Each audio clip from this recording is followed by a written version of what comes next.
Hi guys, welcome to the video. Today is a really lovely one. We're continuing the Spring Floral Festival. We are going to work on a transparent magnolia flower today. Our Spring Floral Festival has been off to a bit of a rocky start. I'll talk to you about that at the end in the last video. It will be re-uploaded. But today we're working in the Handbook Sketchbook Company or Handbook Journal Co. sketchbook. These are the two kind of screenshots that I took from the last video, and we'll be working with those today. So I am just kind of having a preliminary kind of play on my palette, just mixing some colors that I am gonna use for the painting today. So we kind of, I very tongue-tied today, but I often like to do this. Like, I'll just kind of mix things on my palette, and then I can actually just pull from different little areas of the palette with kind of these pre-mixed situations. So I know that some people really like to do like a more efficient, like they will actually have little wells of all these pre-prepared colors, but I really just kind of like to do it a little bit more haphazard like that and just pop them on there. So the first one there was the Isero Rose. It's like a quin pink. This next one is the creamer pink color, which is like a potter's pink. I really like the Winsor & Newton and the Roman Schmalz ones. The next one was Sedona, and the last one was the Creamer Incarnate number 1. It's kind of a peachy color, so I've talked a lot about that, and in my 2023 favorite watercolors videos, these are all swatched, and there's like alternatives and things like that as well. So just use what you have, or mix what you have that's closest. And I also use like an ultramarine violet, this one here. So like a pink and a purple, and then some of your neutrals is what I kind of like to use for this. So I am basically just mixing things here and then kind of putting those all down. So we have the Isero Rose with the ultramarine violet, and then a little bit more of one or the other. And then I have some of the neutrals. This is a violet earth type color. So this one is from Creamer. It's the Violet Iron Glimmer, and then I had the Sedona, Daniel Smith Sedona, and the Isero Rose. So you can see there that I'm just kind of using these colors and I'm making kind of different things, and I'm looking at the inner part of the petal, which is very pale and kind of pearly. So I'm using the it's the Silk Grey from the Ocean Paper watercolors. And you can also use one of your violet earths and like a lot of white to get something like that as well. And then here I'm kind of doing similar mixes to what we've already done, but I'm using so much water. So the majority of what I'm putting down there is water, and that will just give you that really faint bit of color and that really beautiful, really soft, pearly inner petal.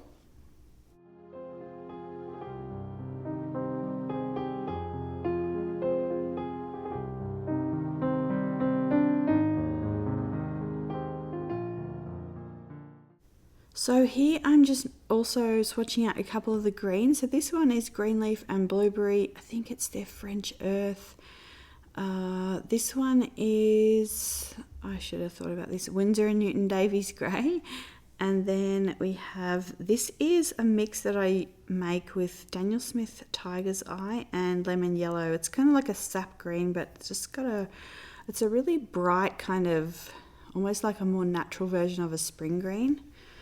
And so then what I'm just doing is also kind of using this space at the bottom of my page here like a palette, and just kind of mixing and having kind of a play with these different colors, seeing how they move, seeing how they mix, adding things into each other, really just experimenting with the colors here. I mean, this is the beauty of watercolor, that you can kind of see the movement and the flow of these colors, which is something that I really love. You can see I've added a bit of pearl white there to the darker brown, and it just creates such a beautiful pearly kind of taupe color.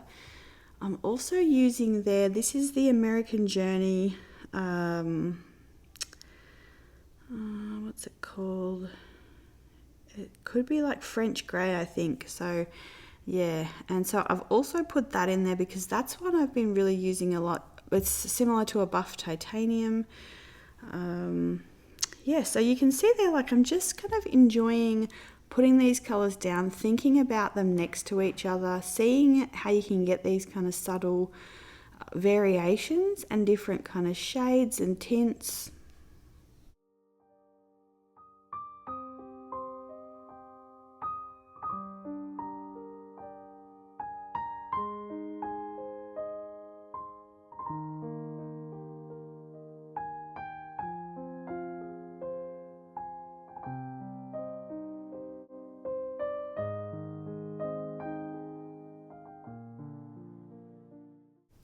Okay, so let's start with the flowers. So the first thing that we need to do is to put in a couple of these petals here. So again, we're using a very watery wash of these colours that we just worked on. Now the colours in the like more saturated forms that we swatched, that would be if we were creating like a more magnolia, like a realistic magnolia painting. But for these transparent florals, we want those mixes that were very, very watery. So you can see that you can also like add a little bit more pigment at the base. You can kind of drag out some of the pigment here to create some of these like linear kind of parts of the petal, like you can see kind of. So we did one petal and then we're going back and we're doing this side petal because I feel like these two don't really touch. So to start with, we want petals that aren't touching. And so if you were doing, like we're just doing these two because this is kind of a more condensed flower. But if you're doing a wider flower that was more open and you had space for 3 petals here, then you would just do like this one and then do one on the other side as well. You might even have a flower that's like so open that you could do 4 or 5 as well. But for this petal, we're just doing these two. And you can see here that I'm also going in while it's still wet. I'm sort of grabbing some of these mixes that we've done, and I'm just putting in again some of this little detailing and this kind of veining in the petals.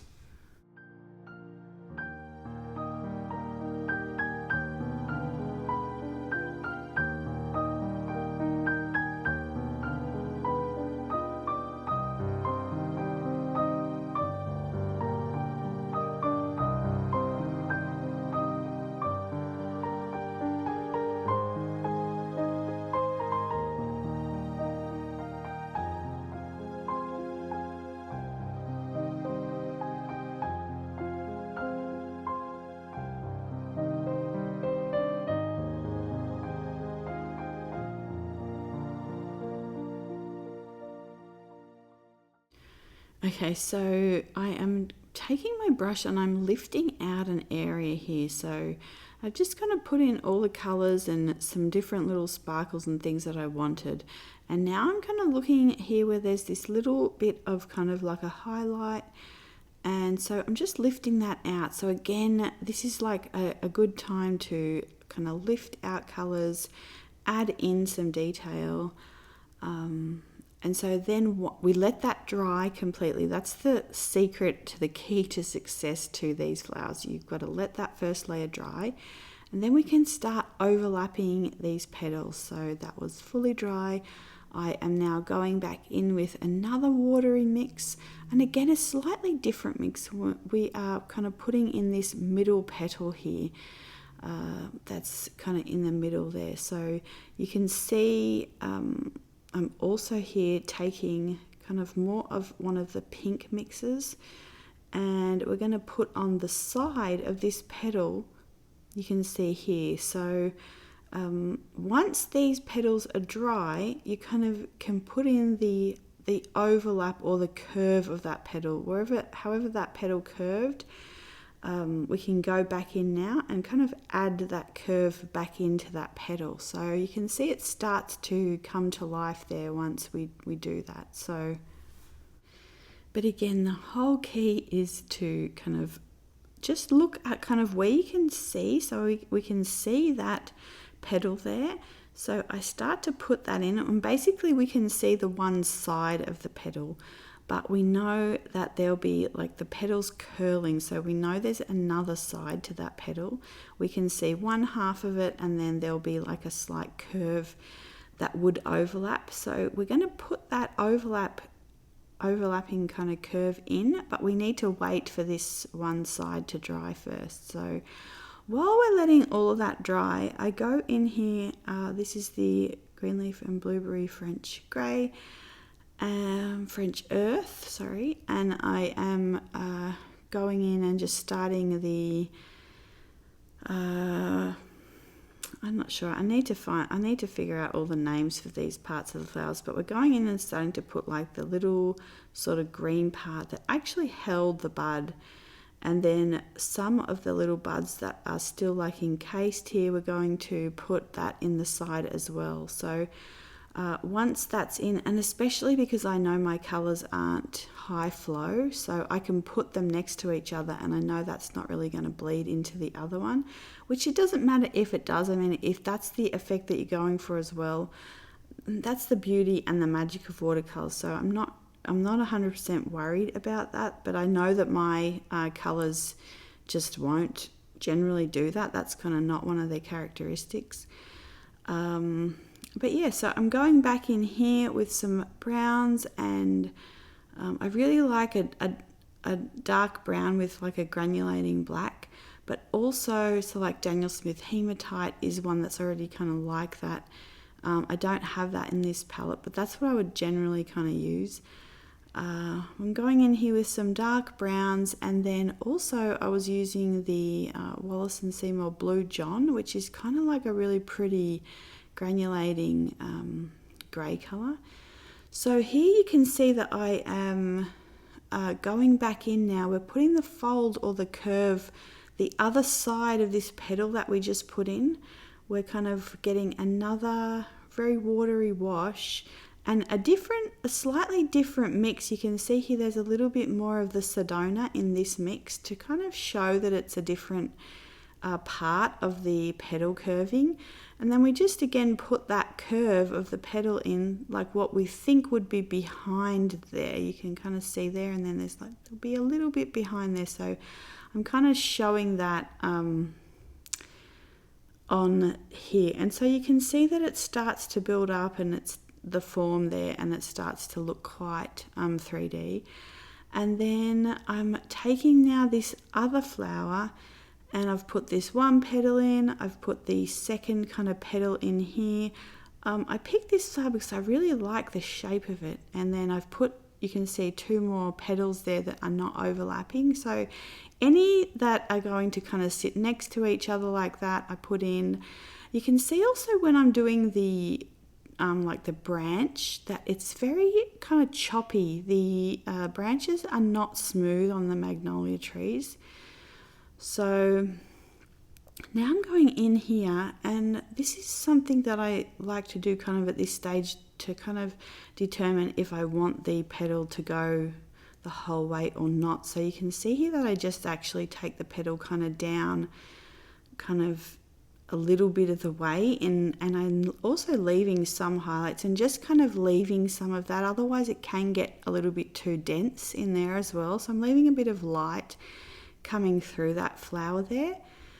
You can see then, like once these 4 petals had dried, I popped in 2 more above them, and I'm also pulling out some of those kind of striations there on the petals. And so yeah, once that has all dried, I am going back in, and I'm kind of doing what we did on the other one, but I'm putting in some darker just colouring in between these petals here. So I'm not actually going to, like, I could make these full transparent petals and add in the petals, but I just decided to kind of leave it like this. It's almost a little bit surrealist.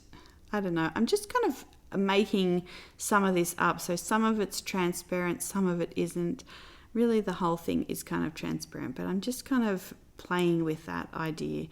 And then I'm just putting in again, this is more dry brushing here, so my brush is actually quite dry. I've dried it off on paper towel.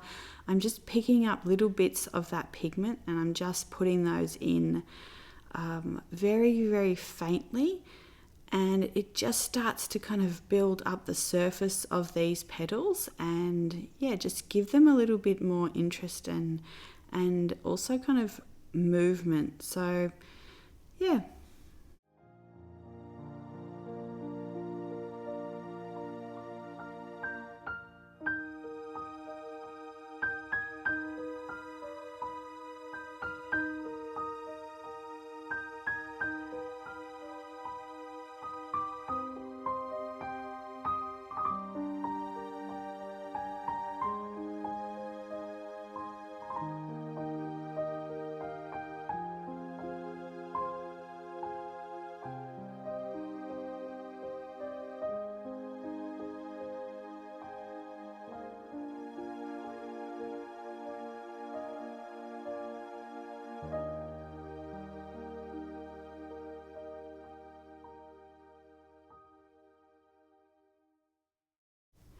So you could see there that I added just a few little bits of petals going off the page, which I really enjoy doing, and then also just darkened up some of those branches there, just kept adding little bits of brown.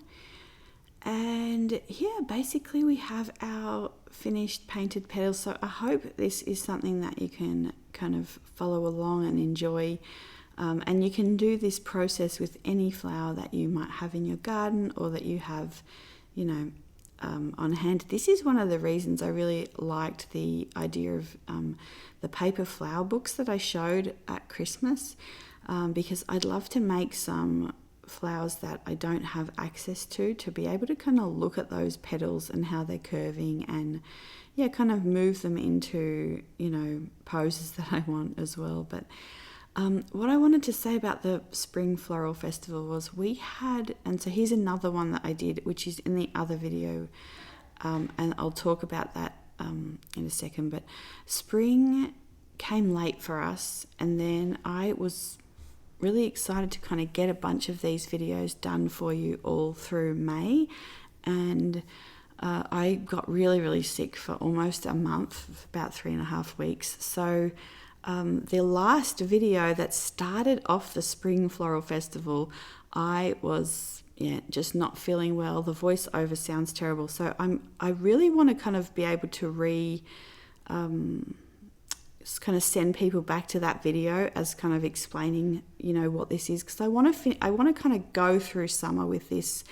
And then do it next year as well, possibly. So again, like, it's something I want to keep going back to. So I'm going to redo the voiceover just so that it sounds a lot better to kind of have. I don't want people to have to keep going back to that video. So yeah, so that will be re-uploaded with another video, you know, either in the next week or the next 2 weeks. I've got quite a lot of really nice videos coming up.